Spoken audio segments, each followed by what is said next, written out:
Hello everyone! Welcome dito sa ating channel, Bawat Buhay May Kwento.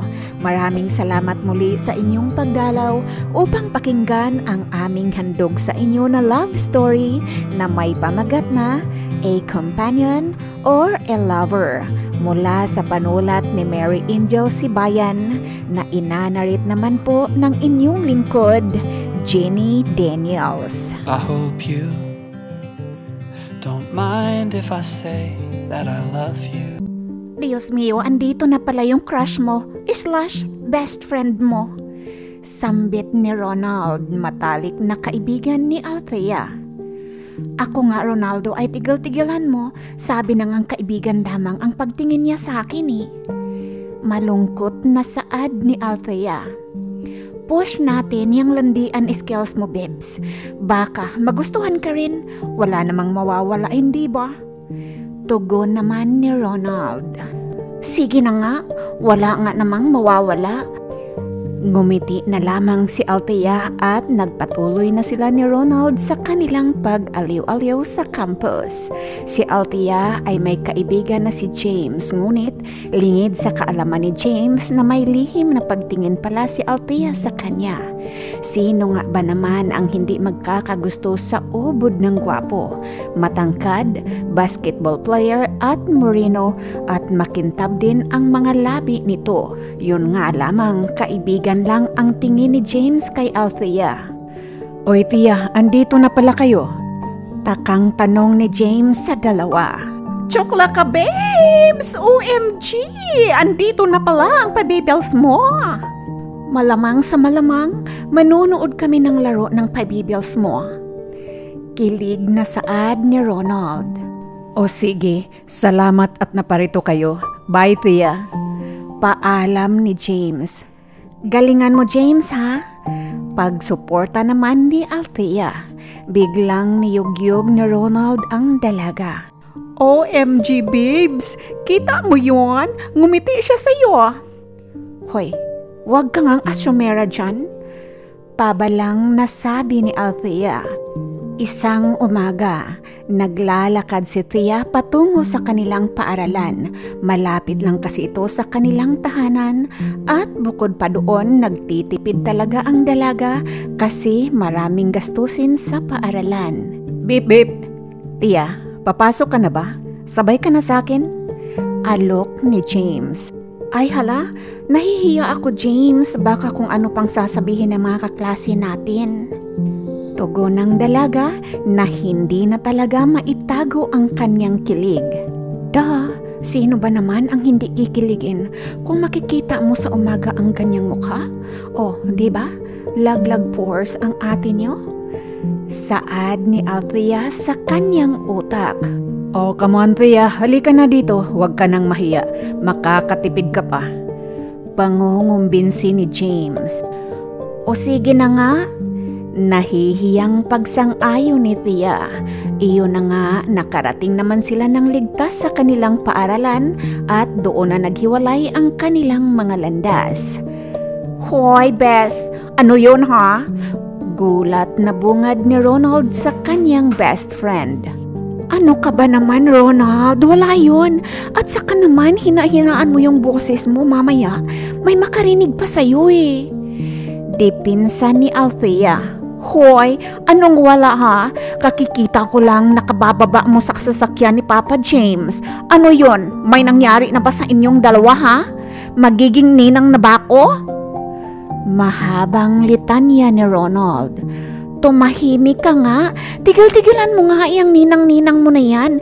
Dahil wala nga namang nangyari eh. Nagkataon lang nadaanan niya ako. Kaya yon, sumabay na lang ako para makatikpid. Nako, doon nagsisimula ang lahat na yan, babes, ha? Paalala ni Ronald. Tara na nga, maliliit na tayo eh. Dami mong kuda dyan, bes. Sabi ni Althea sabay hila sa kanyang kaibigang binabae. Si Althea ay kilala at tanyag sa kanilang paaralan sapagkat ito ay isang napakatalinong mag-aaral. Samantalang itong si James ay kilala rin bilang bulakbol na estudyante. Kumbaga, kabaliktaran sina James at Althea.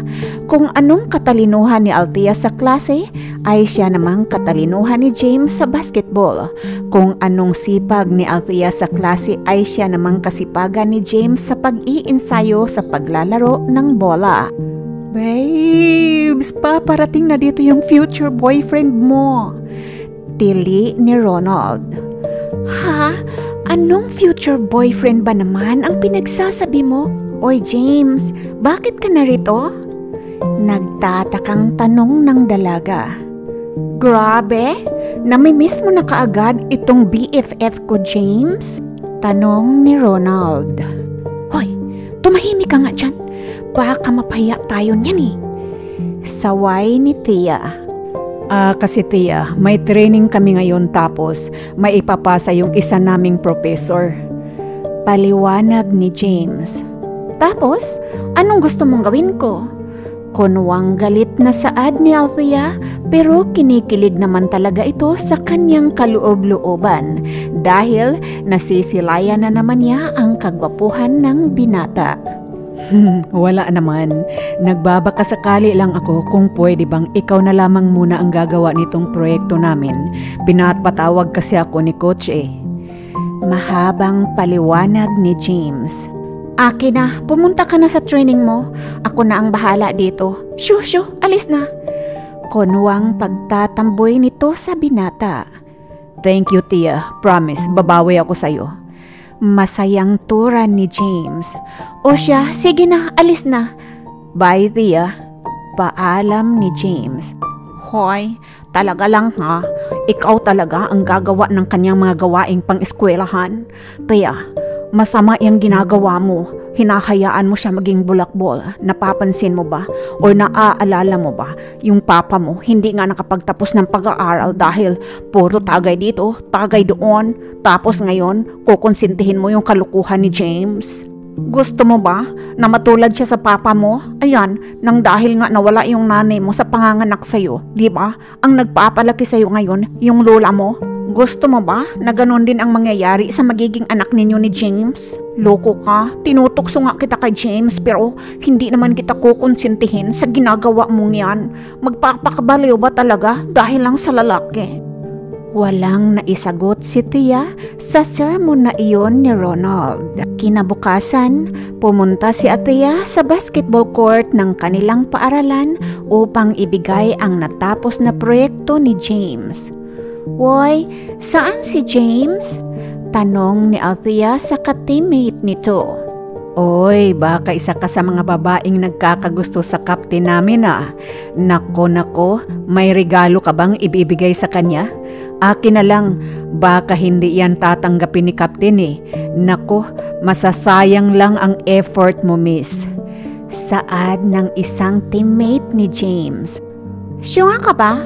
Anong may gusto ang pinagsasabi mo? May ibibigay lang ako, no? Tia, hi. Bati ni James nakakarating lamang. James, tapos ko na yung pinapagawa mo sa akin kahapon. Wow, talaga ba, Tia? Kaya bilib talaga ako sa'yo eh. Manghang sabi ni James.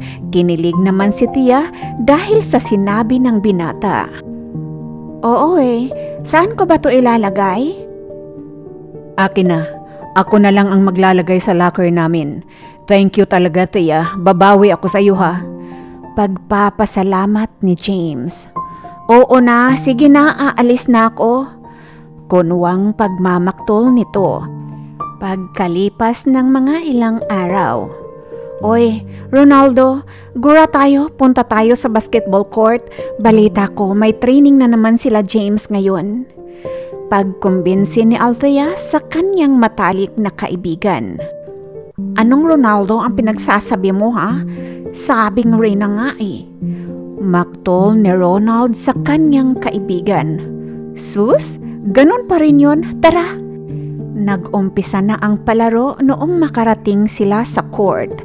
Narinig nila ang sigawan ng mga babae ngunit Napatalon ang puso ng dalaga noong ngitian siya ni James.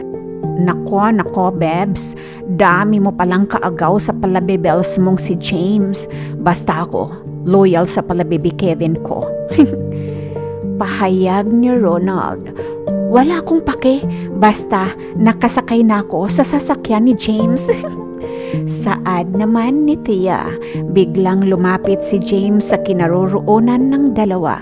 Tia, salamat, mabuti at nakapunta kayo. Kasi James, sisilip lang sana kami pero ayun, manonood na lang kami total, wala namang klase pa ngayong hapon. Nahihiyang tugon ni Althea. Sige, enjoy yourself ha. Sige James, galingan mo. Okay, para sa'yo Tia. Hindi nakaligtas sa paningin ni Ronald ang kilig na nadarama ng dalaga. Hoy, ano yun babe ha? Narinig mo ba? Para daw sa'yo yun, OMG. Lalayag na ba ang ship na jam out? Kinikilig na saad ni Ronald. Hoy, sabi ko, tumigil ka dyan. Baka mamaya mapahiya na naman tayo sa pagiging pagka-asyumera natin. Tugon ni Althea. Tamang-tama naman tinawag ang pangalan ni James. Hindi magkamayaw ang kababaihan sa kakahiyaw. Hoy babes, baka nauuhaw na yung palabibels mo. Go na, painumin mo ng tubig. Ay ayoko, nakakahiya, nakita mo naman ang dami-daming babaeng nakapila. Hala, gusto mo ba na maunahan ka ng mga yan? Dahil sa sinabing iyon ni Ronald, kaya nagmamadali si Tia na lumapit kay James. Gatorade para sa'yo, nahihiyang abot ni Tia. Nako, nag-abala ka pa pero salamat ha. Hi baby! A Gatorade and here is a towel for ya. Aw, wawa naman ng baby na yan. Halika, pupunasan ko yung mga pawis mo. Biglang solpot ng isang babae. Tila nabagsakan naman ng lupa si Tia sa pagkakarinig ng katagang iyon na para bang ang katagang baby ay isa itong kutsilyo na sumaksak sa kanyang dibdib. Sige James, aalis na muna ako. Nasasaktan ang tinig na sabi ni Tia. Tia, tik-tik. Hindi na natapos ni James ang kanyang sasabihin dahil mabilis na umalis ang dalaga. Pumunta si Tia sa comfort room para doon huminga ng malalim kasi pakiramdam niya na uubusan siya ng hininga sa nasaksihan niya at paglabas niya ay, Babes, napaano ka? Bakit andito ka? Malungkot yung mukha mo ah. Okay ka lang ba? Pagpapanik na tanong ni Ronald. Okay lang ako, Bes. Napuwing lang talaga ako. Tara na, uwi na tayo. Baka hinahanap na ako ng nanay sa bahay. Alibay ng dalaga. Kinabukasan sa ilalim ng puno sa paaralan nila ay nakatambay si Althea para mag-aral at lumapit si James dahil may ibibigay siyang pagkain para sa dalaga. Hi Tia, may dala pa na akong pagkain para sa iyo. Pagkain? Bakit naman James, may utang ka ba sa akin? Takang tanong ni Althea, ngunit kinikilig naman ang kanyang kalooban. Di ba sabi ko nung isang araw na babawi ako sa'yo? Nakangiting saad nito. We, sige na nga, akin na. Sino bang nagluto nito? Tanong ni Tia. Ako lang, ako ang nag-prepare niyan for you. Hoy, babae ka, huwag ka nga masyadong kiligin dyan, huwag kang magpahalata. Dahil kaibigan lang ang tingin niyan sa'yo, binabayaran niya lang yung pinagawa niya sa'yo nung isang araw. Bulong ni Tia sa kanyang sarili. Ay, sandali nga, matikman ko nga ito kung masarap ba? Promise, masarap yan katulad ko. Char, joke lang. Pabirong sabi ni James. Aba, hindi ka rin mayabang ano? Sige nga, matikman nga. Oh, masarap ba? Kinakabahang tanong ni James. Saks lang. Anong saks lang? Hindi ba masarap? Sa akin na nga lang, itatapon na lang natin. Malungkot na sabi ni James. Joke lang, ito naman hindi na mabiro. Swear, Masarap siya, James. Pwede ka ngang mag-audition sa dance contest eh. Pabirong sabi ng dalaga. Ngumiti rin si James dahil alam naman niyang hindi totoo ang sinabi ni Thea. Nagkakatuwaan sila sa kanilang pag-uusap. Hindi nila namalayan ang oras para sa kanilang unang klase. Si James ay isang architecture student, kaya naman magkahiwalay ang kanilang building. Kaya pagkatapos ng kanilang konting katuwaan, nagpaalam na rin sila sa isa't isa. Habang nasa klase. Class, dahil marapit na ang ating intramurals, kung saan ito ay isang paligsahan ng iba't ibang palaro, katulad ng basketball, volleyball at iba pa. At ang pinaka-highlight sa event na ito ay ang Mr. and Miss Intramurals.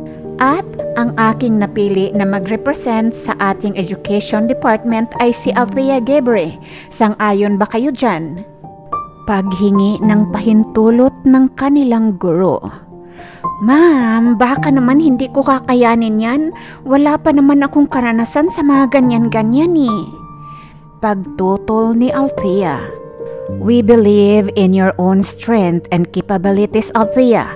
Kaya chill ka lang dyan. Kaya mo to. Pagkumbinsi ng guro.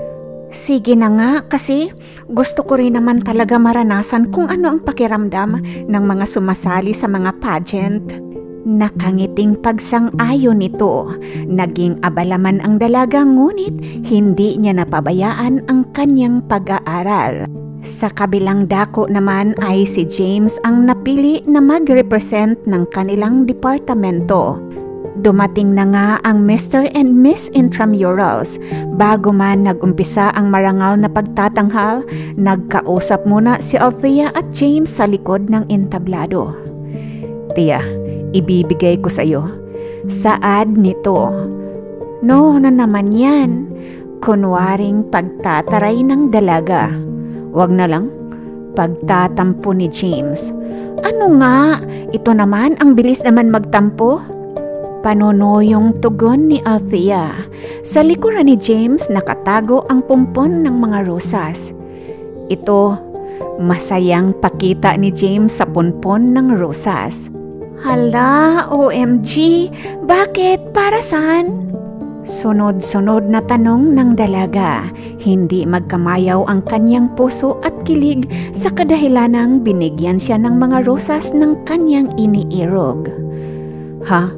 Wala lang, pampagood luck lang sa iyo mamaya. Tugon ni James at inabot na nga nito ang bulaklak. Wow, thank you James. Nako, promise, gagalingan ko talaga mamaya. Nako, bigyan ka ba naman ng bulaklak? Nako sus, baka talaga hindi na ako makatulog nito o baka itabi ko to sa aking pagtulog mamaya. Masayang litanya ng dalaga. Wala yun, Tia. Ikaw pa, kaibigan kaya kita. Sige na, aalis na ako. Baka hinahanap na ako ng mga magme-make up sa akin. Ayon pa kay James, tila natulo si Althea sa kanyang narinig. Akala niya may ibig sabihin ang ibinibigay nitong bulaklak. Ngunit panggudlak lang pala dahil magkaibigan nga sila. Out, ikaw kasi eh. Sabing wag tayong mag-assume yan. Tuloy nasaktan na naman yung damdamin mo. Pangangaral ni Althea sa kanyang utak. Bes, galingan mo ha. Balita ko, sumali din daw ang Bruhildang tumawag ng baby kay James noong laro nila. Kaya ilaban mo ang bandera natin ha. Talaga ba? Jowa niya ba yun? Nasasaktang tanong ni Althea. Ay nako, parang hindi naman. Mukhang siya lang naman ang naghahabol-habol at umaangkin dyan sa Papa Bells James mo. Ayusin mo yung mga chismis mo, Ronaldo. Baka mamaya magjowa sila tapos awayin ako ng babaitang yan. Sabi ni Althea. Sos, wag ka nang matakot. Dito lang naman ako handang sumuntok kapag inaway ka niya. Best friend kaya tayo. Ay, abati ka? Bakit may pabulaklak ka? Ay, may admirer ka ba, best friend ko? O ano, bigay ba yan ng Palabe Bells James mo? Anong admirer ba naman ang pinagsasabi mo? Tangik, bigay lang ito ni James, pampagood luck daw mamaya kasi ganun daw ang magkaibigan. Malungkot na saad ni Thea. Ganon? Shh! Wag na ikaw mag-alala, Bebs. Baka bukas magkaibigan na kayong Ay nako, ikaw talaga, Ronaldo. Bibigyan mo na naman ako ng dahilan para mag-assume. O sige na, punta muna ako sa dressing room. Baka hinahanap na ako nila. Bye-bye. Mwah! Paalam ni Tia at nagmamadali na nitong iniwan ang kanyang matalik na kaibigan. Habang naglalakad patungo sa kanyang dressing room ay nakasalubong nito si Sofia, ang babaeng tumawag ng baby kay James. Oh, look who's here. Ang ingratang asyumera pala ang nasa harapan ko. Malditang sabi nito. Sino ka? Magkakilala ba tayo? Balita ko hindi naman imbitado ang mga basura dito. Pabalang na sagot ni Althea. What? Me? A trash? Ikaw kaya ang basura sa ating dalawa? Pagtatanggol ni Sofia sa kanyang sarili. Alam mo girl, kung ako sa'yo ay tumahimik ka na lang. Huwag ka ngang manggulo dito. Mataray na sabi ni Tia. Tingnan lang natin kung sinong mananalo sa atin mamaya. Ay nako, kung ako sa'yo mag-back out ka na lang dahil alam naman natin pareho na ako talaga ang mananalo at sigurado rin ako na si James naman ang manalo bilang Mr. Intramurals. Nako, sobrang bagay talaga kami, maiinggit ka lang kaya. Back out na habang mas maaga pa. Nang didilat ang mata, nalitan niya ni Sofia. Talaga? Tapos ka na, Bes? Pwede na ba akong dumaan? Taas kilay na tura ni Althea. Nanggigigil talaga ako sa'yo, Althea. Wala akong pake. Manigas ka dyan. Bye, sweetie. Pang-aasar na sabi ni Thea. Dumating na nga ang oras ng patimpalak. Let us all welcome our lovely candidates from different departments. Panimula ng MC. Nagkanya-kanya ng sigawan ang mga tao doon para sa kanilang mga manok. Habang papalabas si Althea sa entablado kanina, kinakabahan ito para bang lalabas ang kanyang sikmura. Pero nang mapagtanto niya kung gaano karami ang sumusuporta sa kanya, pinalakas niya ang loob na kaya niya itong paligsahan na to. Good evening, ladies and gentlemen. This is Althea Gebri and 22 years old. I do believe in the saying that the harder you work, the better you get. And I am proud to represent the Department of Education. I thank you. Masayang pagpapakilala ni Althea sa kanyang sarili at ng departamento na kanyang pinipresenta. Naghiyawan naman ang mga manonood kaya mas ginanahan ang dalaga.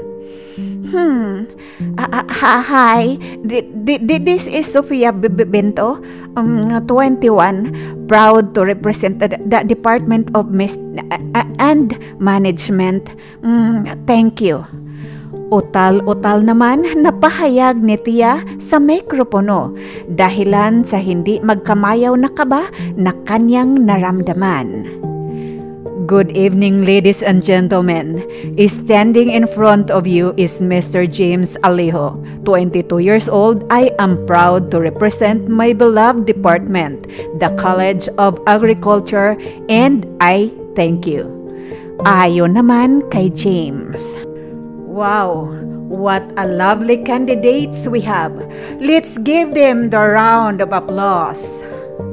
Ayon naman sa host, parihong pasok sa top 5 sina Althea, Sofia at James. Good evening, candidate number 3, Miss Althea. How you been? Anong masasabi mo sa mga sumusuporta sa'yo? Tanong ng host. Hello everyone and good evening again. I'm a bit nervous but obviously I am very grateful of all your support. Thank you, candidate number 3, and now here is your questions. Are you ready? Yes sir, I'm ready. Tugon ng dalaga. If you were to choose between your life and grandparents, what would you choose? Tanong ng host. Thank you for that question, sir. If I were to choose between my love life and my grandparents, I wouldn't hesitate to choose my grandparents. As all you know, I don't have parents anymore, and it is only my grandparents who have sustained all my needs. And they are the backbone of my life. Without them, maybe I'm not here standing in front of you. That is why I would choose my grandparents over my love life. I was born in this world just to pay back the sacrifices of my grandparents, and I am willing to sacrifice my happiness and love life because they are all I have, and I thank you. Buong pusong tugon ni Tia. Wow, what a heartfelt answer from candidate number 3. And let us now welcome the candidate number 4, Sofia Bento from College of Business and Management. Hello, Sofia. Good evening. How are you? Good evening, everyone. I'm good. Okay, here is your question. If you would be given a chance to receive a 1 million pesos over a long life of your parents, what would you choose? Good evening, everyone. If I would be given a chance to receive a million pesos over a long life of my parents, is that I would prefer to receive a 1 million pesos cash because I want to and I thank you. Nauutal at kinakabahang tugon ni Sofia. Okay, thank you, candidate number 4. Halata talagang kinakabahan si Sofia, samantalang itong si Althea ay relax na relax habang sumisiplat-siplat sa kalaban. And now, are you all ready to witness who will be crowned tonight? Natatawang tanong ng host. Ha? Sino kaya? Beat ko si Althea, be? Ang ganda ni number 3. And tonight's Mr. Intramurals is from the College of... Makabugdamdamin na sabi ng host. Candidate number 5 from the College of Agriculture. Hindi magkamayaw ang sigawan ng mga manunood. Yes, ladies and gentlemen, you've heard it right. Our Mr. Intramurals is no other than from the College of Agriculture, Mr. James Alejo. Sabay tunog ng drum, hindi rin naman magkamayaw ng sigawan at palapakan ang mga tao. And now, our Miss Intramurals 2022 is no other than the College of Education, Miss Althea Gebre. Anunsyo ng host. Sabi na sa inyong si Althea eh. Go Althea! I'm so proud of you. Talbog talaga yung atin yung Sofia. Ayon pa sa supporter ni Althea. Congratulations to our new king and queen. Ayon sa host. Thank you everyone for your warm support. This is Althea Gebre, your new Miss East VU 2022. Masayang pasasalamat ng dalaga sa kanyang mga supporters. Hello everyone, I am so grateful for this opportunity and thank you for your warm support. This is Mr. James Alejo, your new Mr. East VU 2022. Pahayag ng bagong hari at reyna ng East VU. Nye, ang dami pang satsat. Malditang sabi ni Sofia bago pumunta sa likuran ng entablado at umuwi na kaagad. Makakatikim talaga sa akin ang babaitang Althea na yan. Akala mo naman kung sinong maganda eh. Edi wow, sa kanya na. Sana masarap ulam niya. Makatulog na nga. Na-stress tuloy ako today. OMG, makapag-beauty rest na nga. Ayon pa kay Sofia. Congratulations, Bes. Sabi ko naman sa'yo, hindi ba? Napakagaling mo talaga kanina. Natatawang sabi ni Ronald. Maraming salamat, Bes. Nakaya ko. Masayang saad ni Althea, hindi makapaniwalang nasungkit niya ang corona. Sobrang nanginginig talaga ako kanina sa kaba. Akala ko nga mahihimatay na ako doon sa stage Pero mabuti na nga lang, walang nangyari. Masayang sabi ni Althea. Ako, Bes? Grabe, sobra akong naniniwala na masungkit mo talaga ang corona. Oy, ayan James, congrats nga pala. Galing mo kanina. Pagbati ni Ronald. Nako, maraming salamat Ronald ha. Tugon ni James. Tia, pwede ba kitang ihatid sa inyo? Gabi na rin delikado na sa daan. Hinging paumanhin ni James. Oy, ano yan hatid-hatid ha? Ngising tanong ni Ronald. Pwede, basta isabay natin si Ronald pag-uwi. Ayon kay Althea. Ay naku, Bes, hindi ako pwedeng makasabay sa inyo dahil hulaan mo dali. Hyper na tanong ni Ronald. Ay naku, ayan ka na naman. Bakit nga? Nang didilat ang mata na tanong ng dalaga. Kasi, ano ba?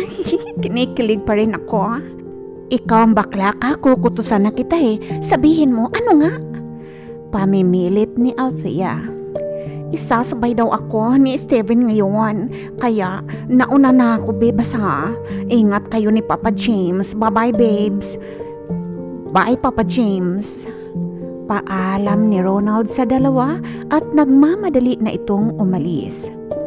O, paano ba yan, Tia? Hatid na kita. Pangungumbinsi ni James. Nahihiya ako, James. Wala akong perang dala. Dami ko ng utang sa'yo Nahihiyang tugon ng dalaga. Ano ka ba? Promise, wala kang utang na babayaran dito. Sus, ngayon ka pa ba mahihiya sa akin? Kalma ka lang, ako lang to. O sige na nga, tara na. Pagsang-ayon ng dalaga. Noong makarating sila sa bahay ni Althea, ay nagpaalam kaagad si James. Bye, James. Ingat ka ha. Paalam rin ng dalaga na kinikilig ang kanyang kalooban. Naging abala si Althea sa kanyang mga premyo at mga parangal galing sa paligsahan na iyon.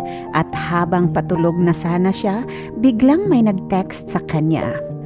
Good night, Tia. Congratulations. You did well earlier. I'm so proud of you. Gotta sleep na. See you, Toms. Mr. G.A.? Imposible namang si James to. Bakit naman siya magtitik sa akin na bear? O baka hindi para sa akin ito, makatulog na nga?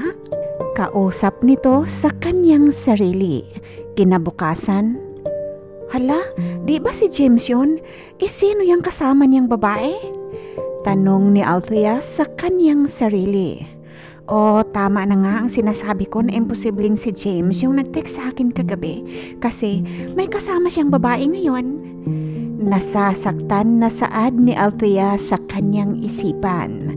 Kaya naman, umiwas ng daan ang dalaga para hindi sila magkasalubong ni James at ang kasama nitong babae. Nasaktan na naman si Althea sa kanyang nasaksihan. Habang naglalakad ay biglang tumunog ang kanyang cellphone dahil may text na pumasok. Aba, sino na naman ito? Good morning, Tia. May you have a good day. Galingan mo sa school, ha? Nako, sino ba talaga itong Mr. J.A. na to? Bakit text ng text? Paano ko nga ba ito makilala? Wala naman akong load. Hay, paano ba to? Baka titigil rin to. Sabi ni Althea sa kanyang isipan. Nagpatuloy ito sa pakikinig ng klase nila. Okay, class. That's all for today. See you tomorrow. Paalam ng kanilang professor. Habang naglalakad si Althea patungo sa kantin nila, nakita niya si James. Iiwas sana siya ng daan ngunit huli na dahil nakita na siya ng binata. Thea, inaiiwasan mo ba ako? Tanong ni James. Hindi bakit mo naman naitanong? May nagawa ba ako sa'yo? Tia, sabihin mo please, hindi ako sanay na ganito tayo. Pagmamakaawa ng binata. Wala naman, may tayo ba? Pabulong na sagot ng dalaga. Grabe naman ito, papayag ka bang maging tayo? Biglang tanong ni James. Hati ka, nagugutom na talaga ako, bye-bye. Pagmamadali na paalam ng dalaga. Anong nakain ni James? Bakit ganon ang kanyang mga pinagsasabi? O baka naman mali lang ang dinig ko? Oo, tama. Mali nga lang talaga ang aking pangdinig. Pangungumbinsi ng dalaga sa kanyang sarili. Pagkatapos niyang kumain, nakapagdesisyon ito na umuwi na lamang, total gabi na rin naman. Sa bahay, Nanay, andito na po ako. Pagtawag pansin ni Tia sa kanyang lola. Oy apo, mabuti andiyan ka na. Kanina pa may nag-aantay sa'yo. Saad ng kanyang lola. Nay, sino naman po ang mag-aantay sa akin? Takang tanong ng dalaga. Aba apo, napakagwapo nitong binatang ito. Mangliligaw mo raw ayon sa may salas kausap ng iyong lolo. Kilig na saad ni Lola. Nanay naman, wala naman po akong mangliligaw. Siguraduhin niyo po baka kung sino-sino na naman yan ha? Paglalambing na tanong ng dalaga. Ngunit noong makapasok ito sa loob ng kanilang bahay, ay nanglaki ang kanyang mga mata noong makita kung sino ang nag-aantay sa kanya. James, bakit ka andito? Anong sinasabi mo kay nanay na mangliligaw ka raw? Kanina sa kantin may sinabi ka rin. Paniniguradong tanong ng dalaga. Umupo ka muna apo. Utos ng kanyang lolo, kaya nagmadali na itong umupo. Hi Tia, andito kasi ako, gusto kong humingi ng permiso kay nanay at kay lolo na ligawan kita. Nakangiting pahayag ni James. Tila nagulat ang dalaga sa kanyang narinig dahil hindi niya inasahan ang sasabihin ng binata. Oo apo, habang wala ka pa rito kanina, sinabi na sa amin ni James na liligawan ka daw niya. Tugon naman ng lola. Weh, talaga ba James? Baka naman sa kabilang bahay ang punta mo. Hindi makapaniwalang tanong ng dalaga. Tia, kung sa tingin mo ba nagbibiro ako, haharap ba ako kay lolo at lola? Dipinsang tugon ni James. Apo, okay naman itong si James, basta huwag ka lang niyang sasaktan dahil makakatikim talaga siya nitong kamao ko. Nakangiting pagbabanta ni lolo. Hay nako, itong si lolo talaga. Halika James, mag-usap nga tayo. Nay, lolo, pwede bang mag-usap muna kami ni James? Paghingi ng pahintulot ng dalaga. Aba, oo naman iha. Tatawagin ko lang kayo kapag luto na ang hapunan natin. Pagsang-ayon ni nanay. Nasa tabing ilog ang bahay nila Althea, payapa ang lugar at malamig ang simoy ng hangin. At doon nilang napiling mag-usap ni James sa ilalim ng punong kahoy. Tia, pahintulutan mong sasabihin ko ito sa iyo. I love you so much. I really do. Gusto kong alagaan ka at mahalin ka dahil deserve mong itrato ng ganyan. Matagal ko na itong nararamdaman pero hindi ko lang talaga maamin-amin sa sarili ko kasi baka nga kaibigan lang talaga ang tingin mo sa akin pero ngayon wala na akong pakialam basta sasabihin ko na sa'yo at gusto kong ligawan ka sa ayaw at sa gusto mo. Huwag kang mag-alala Tia. Hindi naman kita pipiliting sagutin ako kaagad eh. Just please let me prove myself. Mahabang sabi ni James sa kanyang nararamdaman para sa dalaga. Naiyak naman si Althea sa kanyang narinig dahil pareho pala sila ng nararamdaman ng binata. Sino yung kasama mo kahapon? Akala ko ba magjowa kayo ni Sofia? Tanong ni Althea. Kahapon, si Janina lang naman kasama ko kahapon, pinsan ko yun. Hindi naman kami magjowa ni Sofia eh. Siya lang naman tong lapit ng lapit sa akin. Paliwanag ni James. Ganun ba? Akala mo ba maniniwala na ako? Hindi ko naman sinabi na maniwala ka kaagad, Tia. Ang sa akin lang, makinig ka naman sa akin. Okay.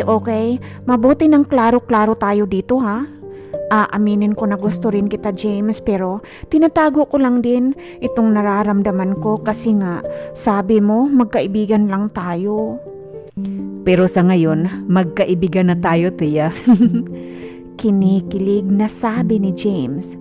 Aba, hindi pa, no? Siyempre, magpapakipot muna ako. Dalagang Maria Clara yata ito. Ligawan mo muna ako, eh. Liligawan nga kita. Porsigidong sagot ni James. At doon na nga nagsimula ang pag-iibigan ng dalawa. Nakapagtapos sila ng pag-aaral at kalaunay bumuo ng kanilang pamilya. I hope you don't mind if I say that I love you.